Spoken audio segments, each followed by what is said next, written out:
பேசலாங்க. அங்கே கிறிஸ்டியன்ஸ் வந்து பிஸ்னஸ் பண்ணலாங்களாங்க. ஏன்னா இப்போ பார்த்திங்கன்னா நிறைய கிறிஸ்தவங்க வந்து பிஸ்னஸில் இருக்கிறது இல்லை. இதுக்கு என்ன ரீசன், இன்னொன்று பண்ணலாமா, அதுதான் ரெண்டு விஷயம். ஓகே,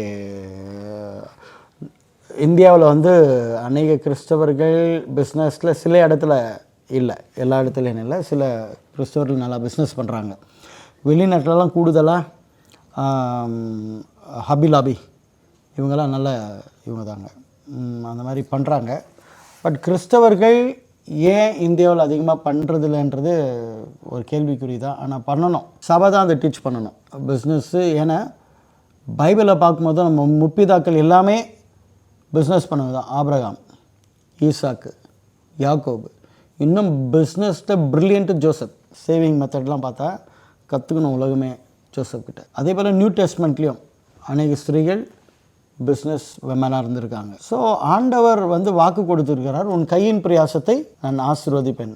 அப்போ பிஸ்னஸ் மேனுங்களுக்கு சொல்லப்பட்ட ஆசீர்வாதம் அப்படி கூட எடுத்துக்கலாம். இல்லைன்னா நீங்கள் ஒரு கம்பெனியில் ஒர்க் பண்ணுறீங்க, இப்போ அந்த கம்பெனியில் ஒர்க் பண்ணுற நீங்கள் கையை வச்சு நீங்கள் வேலை செய்யும் போதோ நீங்கள் ஆசீர்வதிக்கப்படுகிறீங்களா, கம்பெனி ஆசீர்வதிக்கப்படுதா? அந்த ஓனர் கம்பெனி ஒரு பிஸ்னஸ் மேனாக இருக்கும்போது அவங்க கையிட்டு வேலை செய்கிறது, அவங்க என்ன பண்ணுறாங்க, சாப்பிட்றாங்க. அதான் பைபிள் சொல்லுது, உன் கையின் பிரயாசத்தை நீ சாப்பிடுவேன், சங்கீதம் 128. ஸோ பெட்டர் கிறிஸ்தவங்க பிஸ்னஸ் பண்ணுறது மிகவும் நல்லது. ஏன் கிறிஸ்தவங்க பிஸ்னஸ் பண்ணணும்னு ஆசைப்படுறேன்னா, ஒன்று, நீங்கள் ஒரு கம்பெனியில் வேலை செஞ்சீங்கன்னா நீங்கள் ஒரு எம்ப்ளாயி, அவ்வளோதான். அந்த கம்பெனிக்குள்ளே நீங்கள் ஒர்க் பண்ணுறீங்க. ஆனால் வியாபாரம் தொடங்கினா நீங்கள் ஓனர். கம்பெனியில் ஒர்க் பண்ணுறவங்களுக்கு கிடைக்கிறது சால்ரி, சம்பளம், ப்ராஃபிட் கிடைக்காது. ஆனால் உங்களுக்கு கிடைக்கிறது சம்பளம் இல்லை, உங்களுக்கு கிடைக்கிறது ப்ராஃபிட் நீங்கள் எடுக்கலாம். உங்கள் கம்பெனியில் ஒர்க் பண்ணுறீங்கன்னாக்கா சுதந்திரம் இருக்காது கம்பெனியில். அவங்க என்ன சொல்கிறாங்களோ சில சமயத்தில் இப்போல்லாம் வருகிற இந்த கார்ப்பரேட் ட்ராப்னு இருக்குது. 8 hours ஜாப்ன்றது இல்லை, இப்போ டார்கெட்டுன்னு கொடுத்துட்டு சில சமயத்தில் முடிக்கிறதுக்கு ரொம்ப அதிகமாகிடுது டைமு. ஸோ குடும்பத்தினர் எல்லாமே ரொம்ப பாதிக்கப்படுறாங்க. அதெல்லாம் வேறு வழியும் கிடையாது, கமிட்மெண்ட் அதிகமாகிட்டா. ஒரு பிஸ்னஸ் தொடங்குறவங்களுக்கு அந்த பிரச்சனை இல்லை, ஃப்ரீடமாக நீங்கள் ஒர்க் பண்ணலாம், பீஸ்ஃபுல்லாக நீங்கள் ஒர்க் பண்ணலாம். பிஸ்னஸில் டென்ஷன் எல்லாமே இருக்க தான் செய்யுது. சுருக்கமாக சொல்ல போனால் எப்போவுமே நீங்கள் ஓனர், பிஸ்னஸ் பண்ணுறீங்க, நீங்கள் யாரோ ஒரு ஒர்க்கில் என்ன பண்ணணும், ஒர்க் பண்ணணும். நீங்கள் வாக்குத்தத்தத்தை நீங்கள் புரிஞ்சுக்கினீங்கன்னா, கர்த்தர் உங்களை வாளாக்காமல் தலையாக்குவார், நீங்கள் கீழாகாமல் மேலாவாய். இதுதான் வாக்குத்தத்தம். அடுத்தது, கர்த்தர் உன் கையின் பிரயாசத்தை ஆசீர்வதிப்பார். நீ கையிட்டு செய்ய எல்லா வேலையும் ஆசீர்வாதமாக இருக்கும். ஸோ அந்த வசனத்தை படிக்கும் பொழுதுவே நமக்கு வருகிற ஒரு உணர்வு, பிஸ்னஸ் செய்யணும். இப்படி விசுவாசிகளுக்கு போதித்து சபை ஒவ்வொன்றும் சபையில் நல்ல பிஸ்னஸ் மேன்களை ஏற்படுத்தணும். அது எனக்கும் ரொம்ப ஆசை தான். கிறிஸ்தவர்கள், தேவ பிள்ளைகள் நல்ல பிஸ்னஸ் பண்ணணும். எல்லாவற்றிலும், எல்லா துறையிலும் பிஸ்னஸ் துறையில் இறங்கி ஹார்ட் ஒர்க் பண்ணி நல்ல சர்வீஸ் ஜனங்களுக்கு நல்லா பண்ணணும். You got it? கிறிஸ்தவங்க பிஸ்னஸ் பண்ணுறாங்க இல்லைங்களா? ஒரே நிமிஷம், இந்த கேள்வி கேட்குறதுக்கு முன்னாடி சிலர் என்னை கேட்டுருந்தீங்க, பாஸ்டர் ஏன் கிராஸ் போட்டுகிட்டே இருக்கீங்கன்னுட்டு. ஏன் கிராஸ் போடக்கூடாதுன்னு ஒரு பதில் சொல்லுங்கள், இதற்கு நான் பதில் சொல்கிறேன். ஓகே, அதில் இப்போ கிறிஸ்தவங்க வந்து பிஸ்னஸ் பண்ணாக்கா ஒருத்தரை ஏமாற்றணும், இல்லைன்னா போய் சொல்லணும். ஏன்னா இப்போ ஒரு வெஜிடபிளுக்கு போனோம்னாக்கா அங்கே நல்லா இல்லாத கூட விற்றுருவாங்க, நல்லாகுதுன்னு சொல்லிட்டு. இப்போ ரீசெண்டாக பப்பாயா வாங்கிறதுக்கு போனாக்கா நல்லாகுதுன்னு சொல்லிட்டு கொடுத்துட்டு அது வீட்டுக்கு வந்து பார்த்தாக்கா போயிட்டு இருக்காங்க. சரி, அதுக்கு நான் இப்போது இந்த மாதிரிலாம் போய் பேச வேண்டியதாகுமே, அப்போ எப்படி நம்ம பிஸ்னஸ் பண்ணுறது, அதுதான் உங்களுடைய கேள்வி. ஃபைன், உள்ளத்தில் இருக்கிறது பேசிட்டாரு. பப்பாய பழம் அப்படி பேச வச்சுக்குது இவரை. சரி, எல்லா இடத்துலையும் நல்லவங்களும் இருக்காங்க, கெட்டவங்களும் இருக்காங்க. நான் ஒன்று சொல்கிறேன், ரீசெண்டாக ஏதோ ஒரு பொருள் வாங்க போகும்போதோ அந்த நபர் சொல்லிட்டாரு, சார் பொருள் நல்லா இல்லை, வேண்டாம், ஓப்பனாக சொல்கிறேன். எனக்கு ஆச்சரியமாக இருந்தது. அப்போ அப்படி சொல்கிறவங்களும் இருக்காங்க. இன்னொருத்தர், அவங்க நம்ம சபைக்கு தக்காளி கொண்டு வந்து கொடுக்குறவங்க, அவங்களுக்கு அப்போ தக்காளி தேவைப்பட்டுச்சு. பசங்க போய் கேட்கும் போதோ அவங்களே வந்துட்டு சொன்னாங்க, பாஸ்டர் தக்காளி கொஞ்சம் சின்னதாக இருந்தது, எப்படி சபைக்கு கொடுக்குறதுன்னு நான் வேணான்ட்டேன். அப்போ நான் சொன்னேன், பரவாயில்ல கொண்டு வாங்க, தக்காளி சைஸ் தானே வித்தியாசம், பரவாயில்ல கொண்டு வந்து கொடுங்கன்ட்டு அப்போ அவங்களுக்கு காசு கொடுத்து அனுப்பினேன்.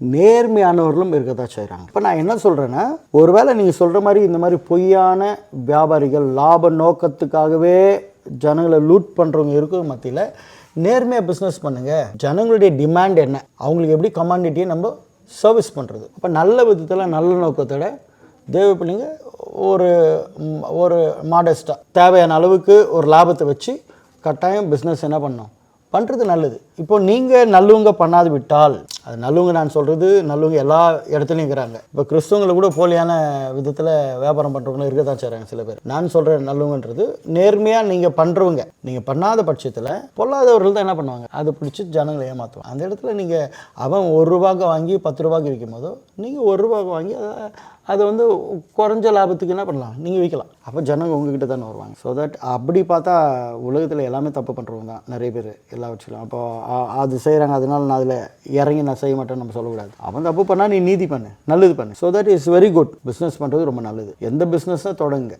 அங்கிள், இப்போது வேலை செஞ்சுனே பிஸ்னஸ் பண்ணலாமா? வேலை செஞ்சுட்டு பிஸ்னஸ் பண்ணலாமா?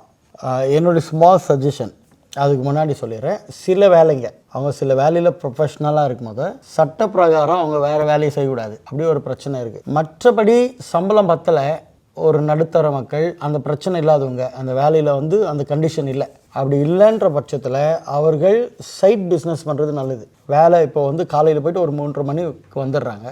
4 மணி வரலாம் ரெஸ்ட் எடுத்துகிட்டு 5லேருந்து ஒரு 9 மணி வரலாம் அவங்க ஏதாச்சும் வியாபாரமோ ஏதாச்சும் செஞ்சால் அட்லீஸ்ட் வியாபாரத்து குறித்து தெரிஞ்சுக்கிறோம். முக்கியமாக டெவலப் ஆகிறதுக்கு வாய்ப்பு இருக்குது.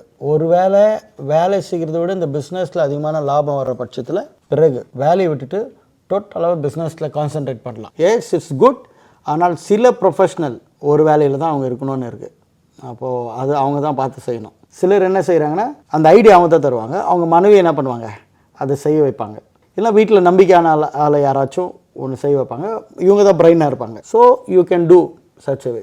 அப்படி இருக்கணுங்க, அப்படி செய்யலாம். ஆனால் சில இடத்துல எப்படி அவங்க கம்பெனியில் என்ன சொல்கிறாங்களோ, ஒரு கம்பெனியில் வேலை செய்கிறேன்னா அவங்க என்ன சொல்கிறாங்களோ அது கீழ்ப்படுகிறது நல்லது. இல்லைன்னா அந்த கம்பெனியிலேருந்து ப்ரோஜனம், அந்த இன்டிகிரிட்டின்னு இருக்கணும். மற்றபடி அந்த கம்பெனியில் அந்த இதில் ரூல்ஸ் இல்லைன்னா அப்படி செஞ்சால் நல்லா தான் இருக்கும், மிகவும் நல்லது. எனக்கு தெரிஞ்ச ஒருவர், நான் சின்ன வயதாக இருக்கும்போது ஒரு இடத்துல ஒர்க் பண்ணுவார். வேலைக்கு போகும்போதுவே அவங்க வீட்டில் இட்லி இது போலலாம் செஞ்சு கொடுக்க சொல்லி அவங்க நண்பர்களுக்கு பிஸ்னஸ் பண்ணிவிடுவார்.